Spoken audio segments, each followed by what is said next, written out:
Olá! Em nosso episódio de hoje, recordaremos um fato marcante para a história do século XX, ocorrido em meados da década de 1980 e que só foi reconhecido mundialmente em 2008.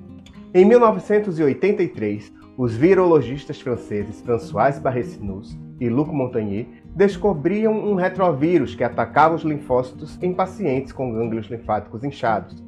Esse retrovírus, mais tarde denominado vírus da deficiência humana, ou HIV, provou ser a causa da doença do sistema imunológico humano, a AIDS.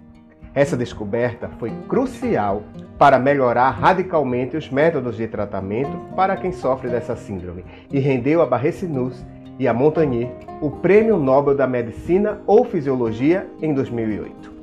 Barré-Sinous e Montagnier figuraram entre os primeiros pesquisadores do HIV. A descoberta deles permitiu identificar sinais importantes no ciclo de replicação do vírus e de como ele interagia com as células hospedeiras. Posteriormente, os seus estudos levaram ao desenvolvimento de métodos para diagnosticar pacientes infectados, limitando assim o avanço da doença. Mas quem foram François Barré-Sinous e Luc Montagnier? François nasceu no dia 30 de julho de 1947 em Paris. Em 1968, tornou-se bacharel em medicina e em 1972 concluiu mestrado em bioquímica pela Universidade de Ciências de Paris. Ela esteve envolvida na investigação de retrovirologia desde a década de 70. Em 1975, titulou-se doutora em virologia pelo Instituto Pasteur de Paris.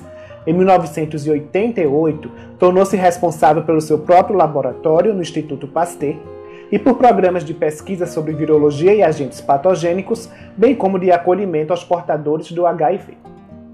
Entre 1988 e 1998, Barré-Sinous participou de programas de colaboração em pesquisas de vacinas contra o HIV. Atualmente, sua equipe, de cerca de 20 cientistas, pesquisa sobre a forma como o vírus HIV é transmitido da mãe para o filho. Luc Montagnier nasceu na cidade francesa de Chabris em 18 de agosto de 1932. Em 1967, ele tornou-se doutor em medicina na Universidade de Poitiers, onde começou as suas pesquisas em virologia.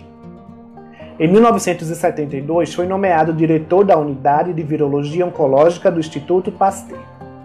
No ano 2000, ele foi contemplado com o Prêmio Príncipe das Astúrias de Ciências e Tecnologia, devido à originalidade, qualidade e extensão do seu trabalho científico, bem como à importância das suas pesquisas para o diagnóstico, prevenção e tratamento da infecção pelo vírus da AIDS.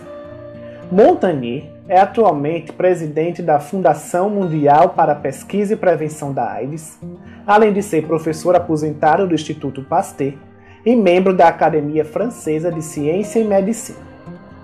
Então, como se iniciaram os estudos e a parceria desses dois virologistas?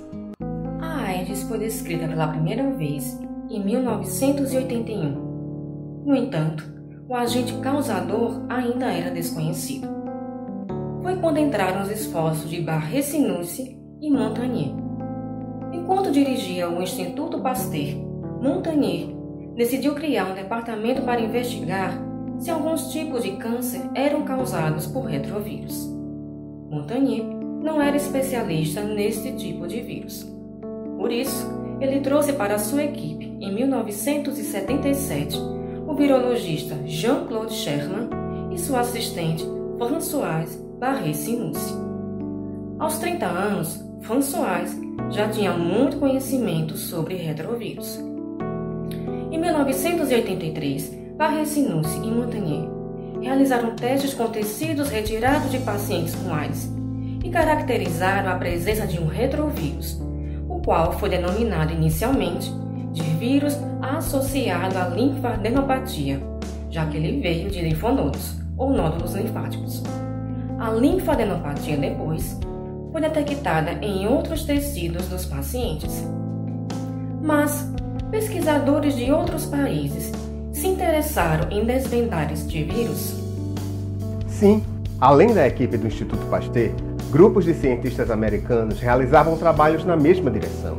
Em 1985, os pesquisadores franceses e americanos concordaram que se tratava do mesmo vírus, que foi nomeado então de HIV. A partir desse trabalho pioneiro, Hoje se sabe como o HIV se replica e como ele interage com as células hospedeiras. O HIV é um membro do gênero Lentivirus e da família Retroviridae. Até hoje foram identificados 2 tipos de HIV, o HIV-1 e o HIV-2. O HIV-1 é o vírus que foi inicialmente descoberto e é o mais virulento, mais infeccioso e o que provoca a maioria das infecções por HIV em nível mundial. Devido à sua reduzida capacidade de contágio, o HIV-2 está maioritariamente restrito à África Ocidental. A estrutura do HIV é aproximadamente esférica e com um diâmetro de cerca de 120 nanômetros, o que corresponde a cerca de 60 vezes menor que um glóbulo vermelho, o que ainda é grande para um vírus.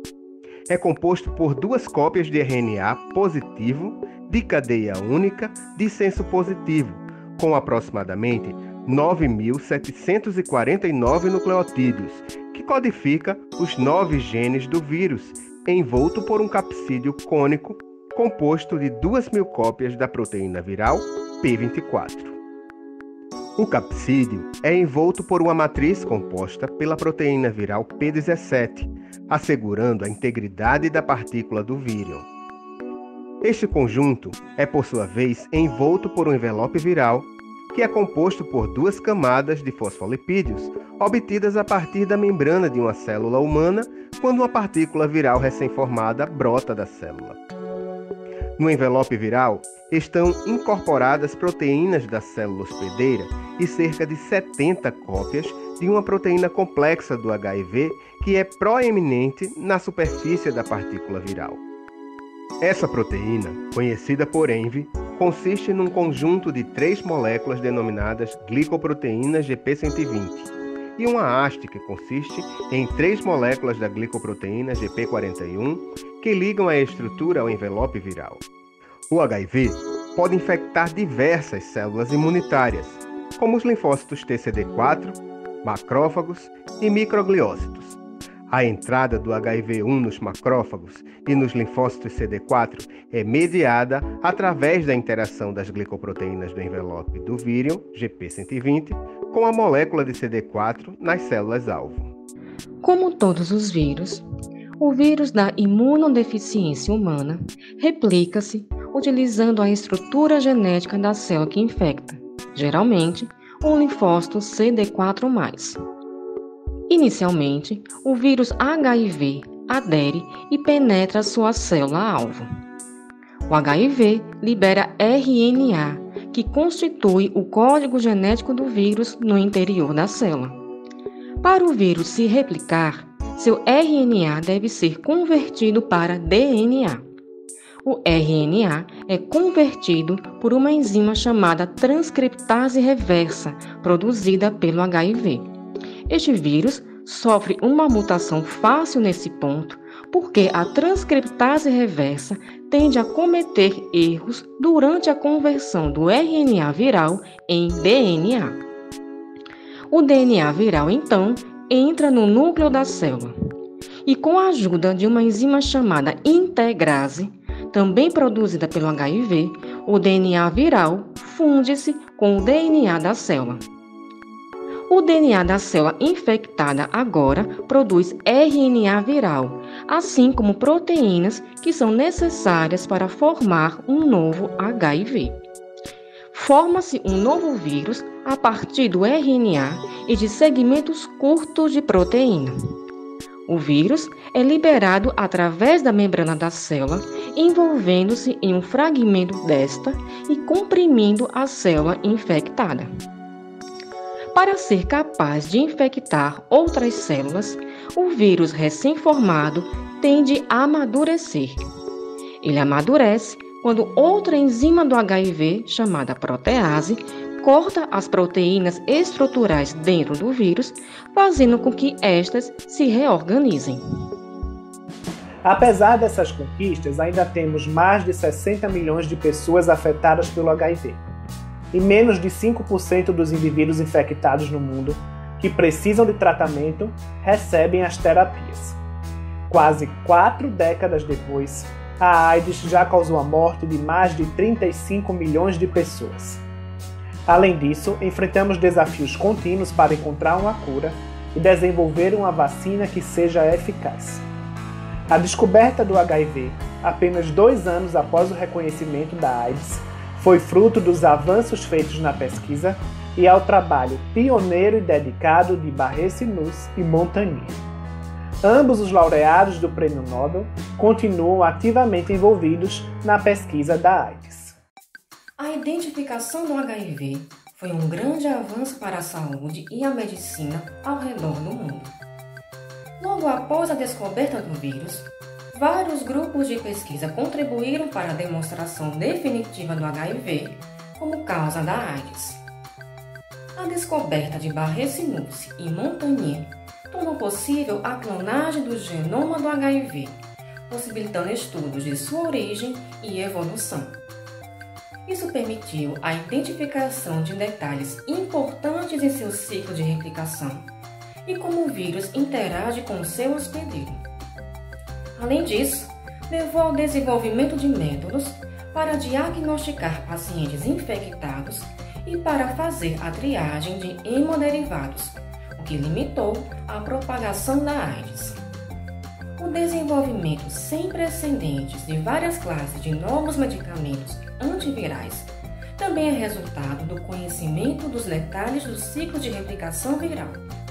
A combinação de prevenção e tratamento diminuiu substancialmente a disseminação da doença e aumentou consideravelmente a expectativa de vida entre os pacientes tratados.